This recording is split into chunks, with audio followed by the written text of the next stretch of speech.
예수님은 나의 왕, 나의 주인, 나의 생명이십니다. 하나님 아버지, 에스겔을 이스라엘의 파수꾼으로 세우시어 경고하는 모습을 봅니다. 하지만 결국 예루살렘은 함락되어 비참한 상황에 처하게 되었다는 기록을 읽습니다. 선지자의 경고를 듣고 순종하지 않는 완악한 백성들의 모습을 보며 내 안에서 나를 조종하는 죄악들을 돌아보고 깨닫게 하옵소서. 예수님의 이름으로 기도합니다. 아멘. 오늘 읽을 말씀은 에스겔 33장부터 35장입니다. 이 말씀의 핵심은 첫째, 하나님은 에스겔이 파수꾼처럼 이스라엘에게 경고하길 바라셨습니다. 둘째, 에스겔이 포로된 지 12년 10월 5일에 예루살렘 함락 소식을 들었습니다. 셋째, 세일산과 에돔이 황무하게 되면 그들이 하나님을 여호와인 줄 알게 될 것입니다. 33장, 하나님은 에스겔을 파수꾼으로 세우시고 하나님을 대신하여 이스라엘 백성들에게 경고하라 하십니다. 파수꾼은 성벽의 높은 곳에 서서 적의 동태를 면밀히 감시하는 사람입니다. 이들의 임무는 위험한 상황이 일어날 때 성 안의 사람들에게 그 상황을 즉시로 알려주는 일을 해야 합니다.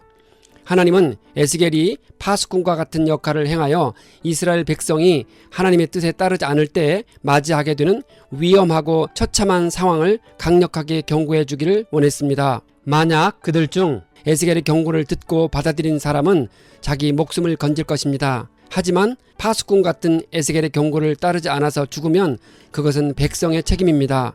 에스겔이 경고하지 않아 백성이 죽으면 그것은 에스겔 책임이라고 말합니다. 하나님이 에스겔에게 악인이 반드시 죽을 것이라 말하라 했는데 그가 악인에게 경고하지 않으면 악인은 자신의 죄가 있어서 죽을 것입니다. 만약 에스겔이 악인에게 악한 길에서 돌이키라고 경고했는데 듣지 않았다면 자신의 죄 때문에 죽을 것입니다. 그러면 에스겔은 목숨을 보존할 것입니다. 하나님은 에스겔을 통해 악인이 죽는 것을 기뻐하지 않고 그가 악한 길에서 돌이키는 것을 기뻐하신다고 합니다. 하나님은 이스라엘 백성에게 악한 길에서 돌이키라고 계속 경고하십니다. 에스겔이 하나님의 명령을 받고 전해야 하는 말은 의인이라도 죄를 지으면 과거의 의가 그를 구원하지 못한다는 것입니다. 악이나 해도 자신의 죄악에서 떠나 돌이킨다면 과거의 악이 그를 넘어뜨리지 못한다고 합니다. 그러므로 의인도 범죄하는 날에는 과거에 의로웠다는 것 때문에 살 수 없다고 합니다. 악인이 자기 죄에서 떠나 돌이켜 법과 의를 행하여 전당물을 돌려주고 탈취한 물건을 보상하여 주며 생명으로 인도하는 규정을 따라 살아간다면 죽지 않고 반드시 살 것이라 합니다. 하나님이 악인의 과거 죄를 기억하시지 않겠다고 하십니다. 하나님이 이렇게 하시는데도 이스라엘의 모든 사람은 하나님이 하시는 일이 공평하지 못하다고 합니다. 하나님은 이스라엘 백성 각 사람이 한 일에 따라 그들을 심판하시겠다고 합니다. 에스겔이 포로가 된 지 12년째 되던 열째 달 5일에 예루살렘에서 도망쳐온 한 사람이 예루살렘 성읍이 함락되었다고 합니다. 그 한 사람이 오기 전에 여호와의 말씀이 에스겔에게 임하였습니다. 이스라엘 사람은 아브라함이 혼자였는데 이 땅을 주셨다면 이제 수가 많으니 당연히 그 땅을 주실 것이라 합니다. 하나님은 이스라엘 백성이 고기를 피채로 먹고 우상을 따르니 그 땅을 차지할 수 있겠느냐고 반문합니다. 그들이 혐오스러운 일을 하고 남의 아내를 더럽히고 있는데 그 땅을 차지할 수 있겠느냐고 반문합니다. 하나님이 맹세하시길 불순종하는 사람들을 들짐승에게 주고 전염병으로 죽게 하여 그 땅을 폐허로 만들겠다고 하십니다. 이스라엘 백성은 입으로 사랑을 말하지만 그들의 마음은 탐욕을 추구한다고 합니다. 그들은 하나님의 말씀을 듣고도 실행하지 않는다 합니다. 이 일은 반드시 일어날 것이니 그들 가운데 예언자가 있음을 알게 될 것이라 합니다. 34장, 하나님은 에스겔에게 이스라엘 목자들을 대적하여 예언하라 하십니다. 이들은 이스라엘의 정치적, 종교적 지도자들을 말합니다. 목자들은 자기 자신들만 돌보고 양떼를 먹이지 않는다고 합니다. 그들은 약한 사람을 돌보지 않고 병든 사람을 치료해 주지 않았다고 합니다. 그들은 공평하게 행동하지도 않았습니다. 백성들은 목자가 없어 뿔뿔이 흩어져 들짐승의 먹이가 되었다고 합니다. 이스라엘의 목자는 있었지만 참된 목자가 없고 악한 목자들 뿐이었습니다. 그래서 양떼들은 목자에게서 적절한 돌봄을 받지 못하고 학대를 받고 사방으로 흩어져 마침내 들짐승의 먹이가 되고 말았다는 것입니다. 이것은 비유입니다. 이스라엘의 악한 지도자들은 백성들을 제대로 보살피지 않고 그들을 압제하여 자신들의 배만 채웠습니다. 그러므로 하나님이 목자들을 대적하시고 손수 양떼들을 찾아오시겠다고 합니다. 하나님이 양떼를 그들의 입에서 건져낼 것이니 더 이상 그들의 먹이가 되지 않을 것이라 합니다. 하나님은 양떼를 찾아 나서 흩어진 곳에서 그들을 구할 것입니다. 이스라엘의 초창기에 왕에 의해서가 아니라 하나님의 직접적인 율례에 의해 다스림을 받았습니다.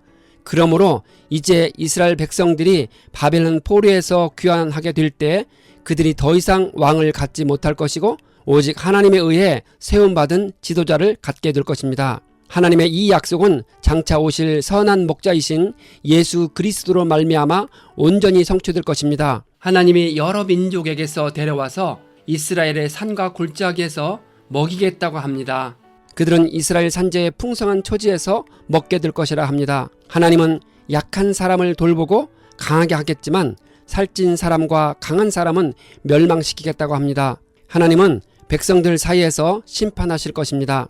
악한 목자와 선한 목자는 어떻게 다를까요? 첫째, 악한 목자는 오직 자신만 먹고 살찌는 반면 선한 목자는 양부터 먹이우고 살찌웁니다. 둘째, 악한 목자는 양을 내버려둔 채 오직 자신의 건강만을 보살피지만 선한 목자는 약하고 병든 양을 정성껏 돌보고 잃어버린 양을 끝까지 찾습니다. 셋째, 악한 목자는 압제와 폭력으로 양 위에 군림하지만 선한 목자는 사랑과 긍휼로 양을 보살핍니다. 넷째, 악한 목자는 양을 버리고 흩어지지만 선한 목자는 양을 모으고 보호합니다. 다섯째, 악한 목자는 자신에게 좋은 것만 추구하지만 선한 목자는 양에게 가장 좋은 것을 제공합니다. 하나님은 한 목자를 그들 위에 세워 먹게 하실 것인데 그는 주님의 종 다윗이라 합니다. 이 약속은 죽은 다윗이 다시 살아나 이스라엘의 왕이 될 것이라는 의미가 아닙니다. 이스라엘 백성은 다윗의 후손으로서 장차 유대인의 왕으로 오실 메시아에 관한 약속이라는 사실을 깨달았습니다. 이는 또 다윗처럼 하나님의 마음에 든 자를 가리키는 말입니다. 하나님이 이스라엘 백성과 평화의 언약을 맺고 그 땅에서 악한 짐승을 사라지게 할 것이니 안심하고 살게 될 것이라 합니다. 하나님이 그 땅에 복된 비를 내려주시겠다고 합니다. 하나님이 강한 자들에게서 구해내실 때 하나님이 여호와의 신주를 알게 될 것이라 합니다. 그들은 더 이상 다른 민족들에게 약탈당하지 않을 것이며 안심하고 살게 될 것이라 합니다. 하나님이 기름진 경작지를 마련해 주실 것입니다. 그러면 하나님이 그들과 함께 할 것이고 사람들은 그 백성이 이스라엘 족속인 줄 알게 될 것이라 합니다. 이 약속은 다윗의 후손으로 오실 메시아가 오실 때 온전하게 성취될 것입니다. 35장 에스겔은 하나님의 명을 받아 세일산에 살고 있는 에돔 족속이 황무하게 될 것이라 경고합니다. 세일산은 사해 남동부에서 아카바만까지 길게 뻗은 험준한 산악지대로 에서의 후손인 에돔 족속의 거주지였습니다. 에돔 족속은 옛날부터 한을 품고 이스라엘이 환난당할 때 도움을 요청했지만 그것을 거절하고 오히려 바벨론을 도와 그들을 약탈했습니다.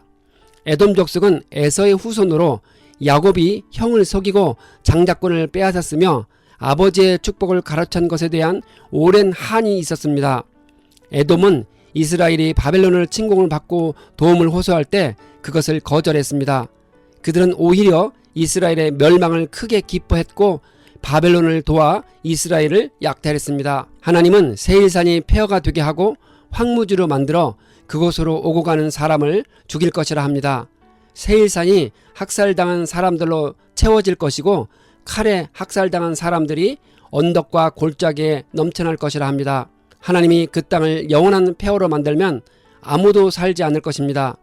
에돔은 아시리아의 침공을 받아 약화되었고 바벨론의 침공을 받아 폐허가 되었으며 그 후 나바테아 사람들에 의해 완전히 쫓겨났습니다.